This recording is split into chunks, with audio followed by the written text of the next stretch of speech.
Hai, Assalamualaikum warahmatullahi wabarakatuh. Welcome back to my YouTube channel buat teman-teman yang sudah setia menemani saya di channel YouTube ini. Dan welcome buat teman-teman yang baru gabung. Kali ini kita masuk lagi pada seri kuliah online. Dan yang akan kita bahas pada video kali ini mengenai ukuran pemusatan data. Yang akan kita bahas yaitu mengenai tendensi sentral, mencakup mean, median, modus, dan cara penyajiannya atau cara pencariannya, baik untuk data tidak berkelompok maupun data berkelompok. Adapun tujuannya yaitu setelah mempelajari pokok bahasan ini, mahasiswa diharapkan mampu menentukan nilai mean, letak dan nilai median baik untuk data berjumlah ganjil maupun genap, serta nilai modus untuk data tidak berkelompok. Yang kedua, menentukan nilai mean, letak dan nilai median serta nilai modus untuk data yang berkelompok. Untuk itu tetap semangat dan siapkan catatan terbaikmu. Kita mulai dulu dari apa yang dimaksud dengan ukuran pemusatan. Ukuran pemusatan atau disebut juga dengan rata-rata atau average menunjukkan suatu data memusat atau suatu kumpulan pengamatan memusat. Nah, untuk ukuran pemusatan itu mencakup mean, median, dan modus, sedangkan untuk ukuran letak data mencakup kuartil, desil, dan persentil. Kita beranjak dari mencari mean, median, modus untuk data tidak berkelompok. Yang pertama, median atau rata-rata hitung diperoleh dengan menjumlahkan seluruh nilai data X1 tambah X2 tambah XI dibagi dengan banyaknya data atau N. Rata-rata hitung yang diambil dari data sampel dilambangkan dengan X bar. Seperti ini. Kemudian rumusnya sebagai berikut. X bar sama dengan X1 tambah X2 tambah X3 sampai dengan XI ya, atau banyaknya jumlah data dibagi dengan jumlah data tersebut. Atau dengan kata lain, X bar sama dengan sigma N ya dari I, yaitu dari 1 sampai N. Untuk XI itu data ya, data dari 1 sampai dengan N ya, dibagi dengan banyaknya jumlah data. Nah, untuk lebih jelasnya kita masuk ke contoh yang pertama, yaitu mean data tidak dikelompokkan. Misalkan di sini ada data dalam tabel ya yang disajikan terkait mata kuliah dan nilainya. Jadi ada mata kuliah statistik, asas-asas manajemen, perilaku organisasi, MSDM, PPSDM, matematika dan olahraga.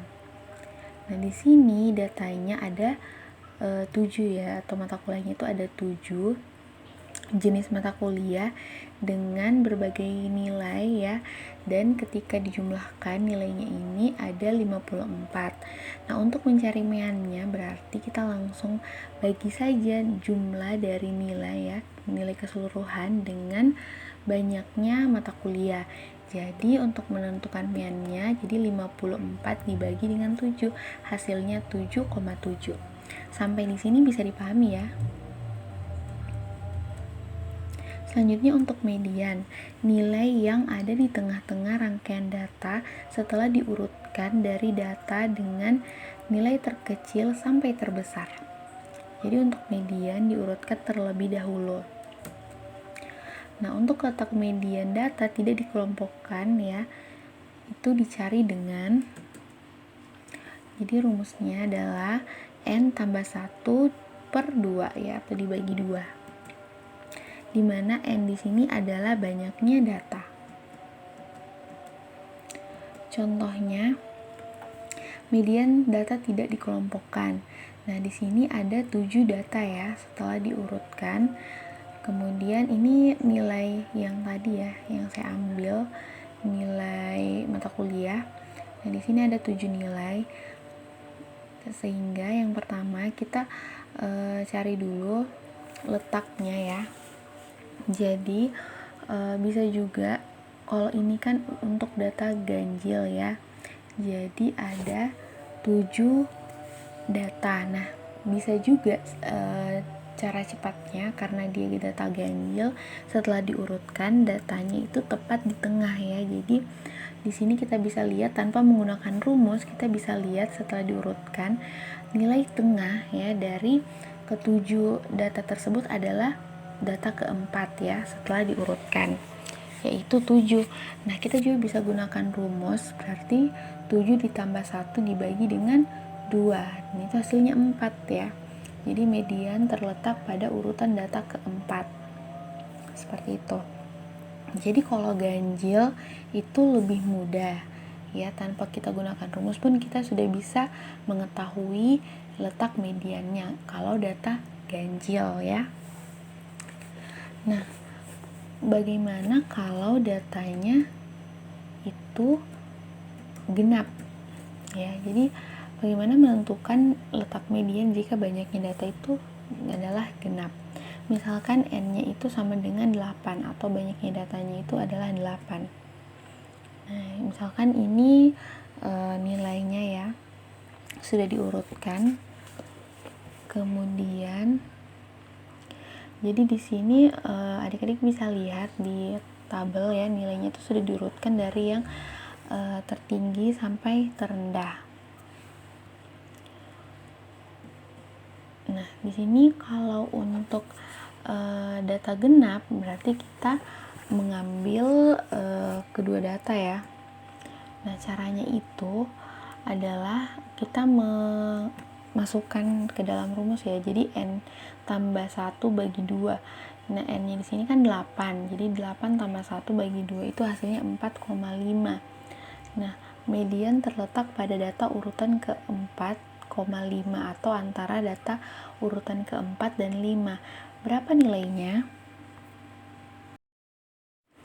Nah, adik-adik bisa lihat kolom di sebelah kiri itu ya, nilai itu belum diurutkan. Nah, di kolom sebelah kanan nilai setelah diurutkan. Jadi dari data terkecil hingga terbesar. Nah, setelah kita masukkan banyaknya data yaitu 8 ke dalam rumus median ya, kita peroleh hasilnya itu 4,5. Jadi antara data urutan keempat dan kelima.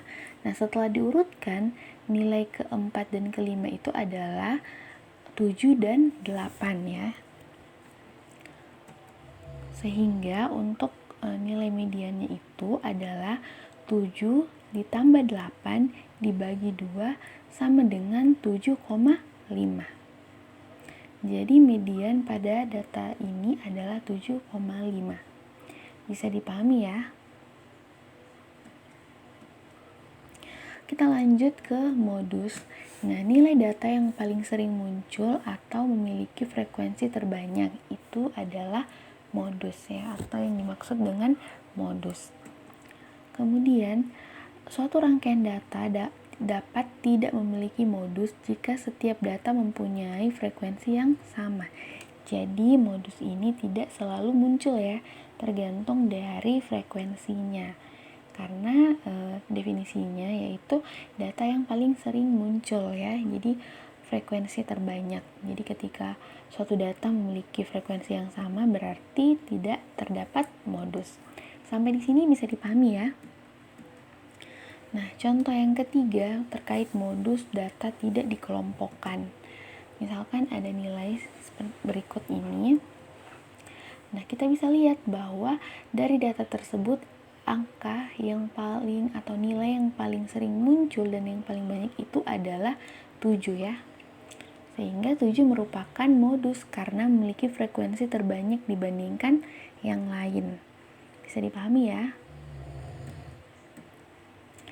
Nah, selanjutnya kita masuk pada median modus untuk data dikelompokkan. Tetap semangat dan siapkan catatan terbaikmu. Yang pertama adalah median. Diperlukan atau diperoleh dari jumlah seluruh perkalian antara frekuensi data ke I ya. Atau di sini saya misalkan FI dengan nilai tengah setiap kelas ke I, atau bisa saya singkat NTKI, kemudian dibagi dengan banyaknya data Oke, jadi di sini intinya untuk mencari meannya adalah jumlah seluruh perkalian antara frekuensi dengan nilai tengah setiap kelas. Kemudian dibagi dengan banyaknya data. Nah, bisa diilustrasikan seperti ini, X bar ya. Jadi lambang dari mean ini atau rata-rata itu kan X bar ya, sudah dijelaskan di awal juga.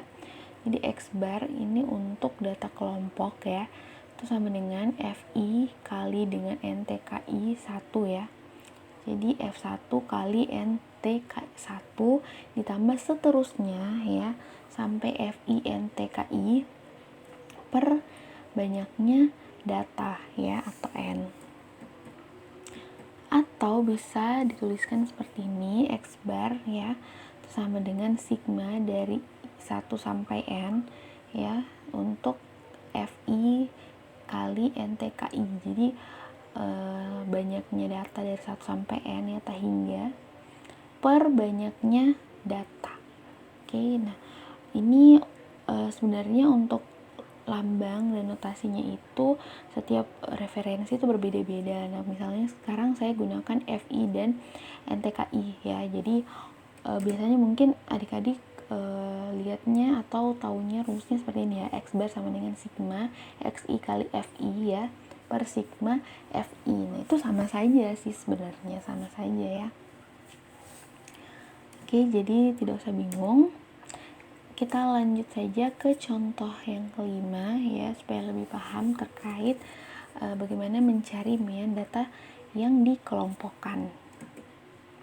Nah, berapa rata-rata berat badan mahasiswa? Nah, ini adalah data ya, berat badan mahasiswa. Jadi dari 60 sampai 62 ya, ini untuk kelas pertama. Itu banyaknya siswa ada 5 ya. Untuk berat badan 63 sampai 65 itu ada banyaknya siswa 18, 66 sampai 68 42 siswa mahasiswa ya.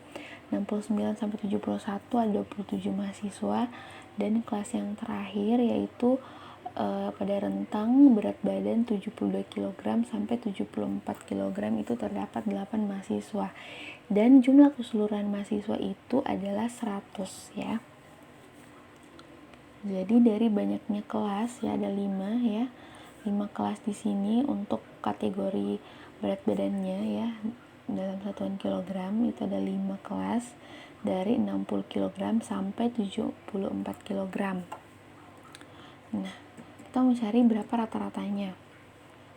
Nah, di sini bisa dilihat data yang disajikan ya. Jadi dari awal ya, kolom pertama itu ada berat badan dalam satuan kilogram, terdapat 5 kelas ya, dari 60 sampai 74. Kemudian jumlah mahasiswanya, banyaknya mahasiswa itu adalah 100. Nah, di sini bisa dilihat dari 60 ke 62 ya. Jadi nilai tengah kelas ya. Jadi ini berhubung panjang kelasnya itu dari 60 sampai 62 itu adalah ganjil, jadi mudah ya kita peroleh nilai tengahnya. Jadi 60, 61, 62 berarti nilai tengah kelasnya itu adalah 61, berhubung panjang kelasnya itu ganjil ya, jadi mudah ditemukan. Nah, kemudian untuk mengalikannya itu 5 kali 61 305 dan begitu seterusnya ya, berhubung nilai tengah kelas itu mudah diperoleh ya karena panjang kelasnya ganjil. Nanti setelah itu dikalikan 18 kali 64 seterusnya, dan sampai seterusnya itu sampai 8 kali 73 ya. Nah, kemudian dijumlahkan yang telah kita kalikan tadi, jadi banyaknya mahasiswa dikalikan dengan nilai tengahnya, nilai tengah kelasnya itu dijumlahkan, hasilnya 6.745. Nah, tinggal dimasukkan lagi ke dalam rumus ya, sehingga diperoleh 6.745 dibagi dengan 100 hasilnya 67,4. Nah, di sini kita lakukan pembulatan, jadi berkisar antara 67 ya. Jadi nilai dari berat badan mahasiswa adalah 67 kg. Sampai di sini bisa dipahami ya. Nah, kita lanjut untuk median. Nah, letak median data berkelompok dapat dicari dengan N per 2. Ya, rumusnya N per 2, di mana N adalah banyaknya data. Nah, bisa juga dicari dengan rumus ini ya. ME sama dengan TB tambah P kali 1 per 2N kurang FK per F.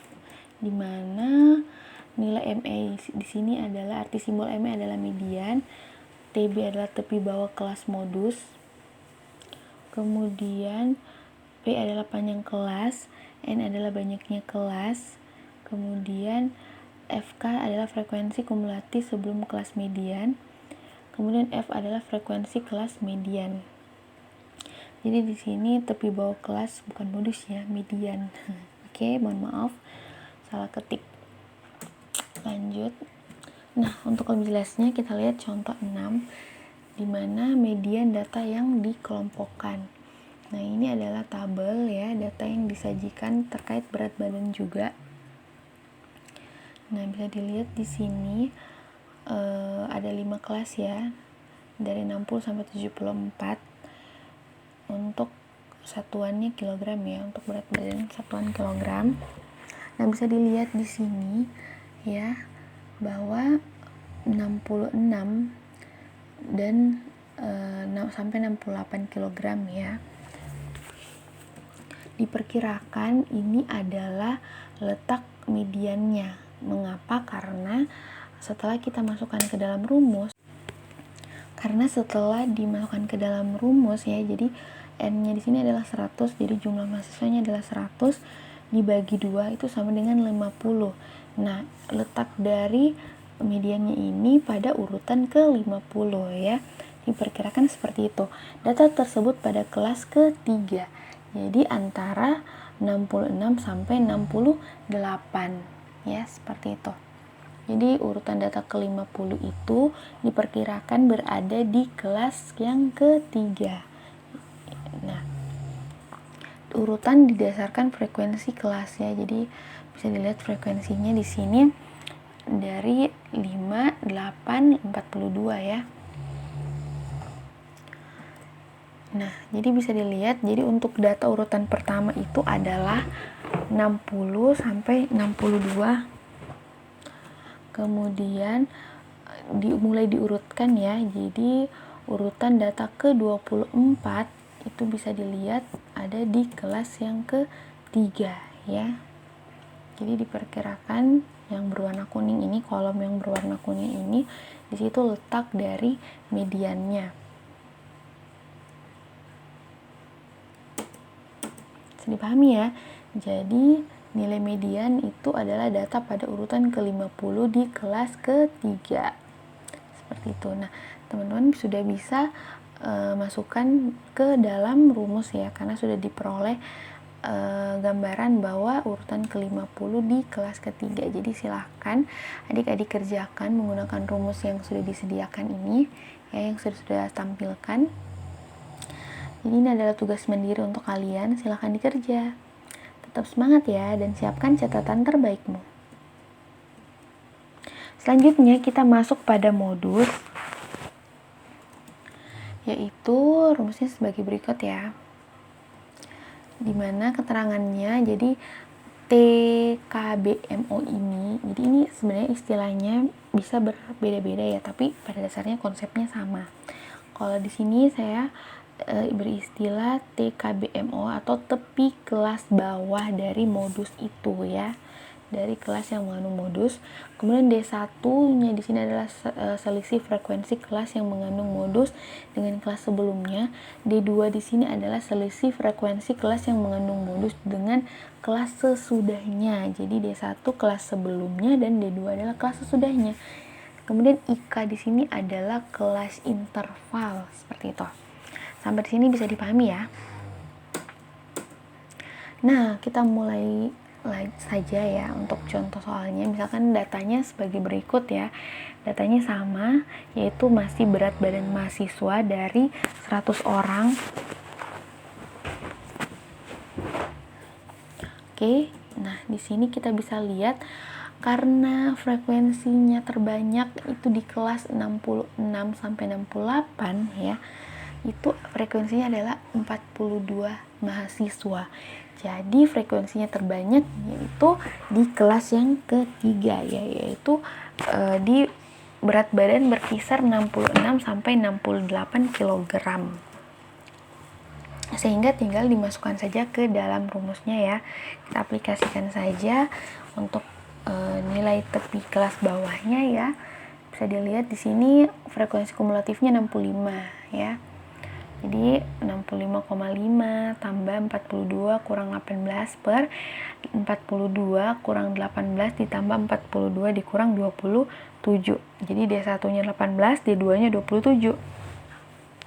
Dikali dengan 3, panjangnya kelas ada 3 yaitu jadi dari 66 sampai 68. Jadi 66, 67, 68. Jadi ada 3 ya. Kemudian hasilnya itu adalah 67,3 ya, berkisar sampai 67 lah ya, seperti itu. Kita bulatkan. Jadi modusnya adalah 67. Bisa dipahami ya. Jadi untuk materi kali ini bisa kita ringkas. Jadi tendensi sentral merupakan nilai yang mewakili suatu gugusan data, baik yang tidak dikelompokkan maupun yang dikelompokkan dengan kelas interval tertentu. Tendensi sentral mencakup mean, median, dan modus. Mean merupakan nilai rata-rata yang mewakili suatu gugusan data. Median merupakan nilai data yang terletak di tengah-tengah suatu gugusan data. Dan modus adalah nilai yang paling sering muncul di antara suatu gugusan data. Bisa dipahami ya? Nah, sebagai latihan, silahkan cari nilai mean, median, modus untuk gugusan data tunggal berikut ini. Rumusnya sudah jelas ya di video, sudah dibahas di awal tadi. Tetap semangat dan siapkan catatan terbaikmu. Nah, untuk video kali ini sekian dulu. Sampai jumpa di video berikutnya. Assalamualaikum warahmatullahi wabarakatuh.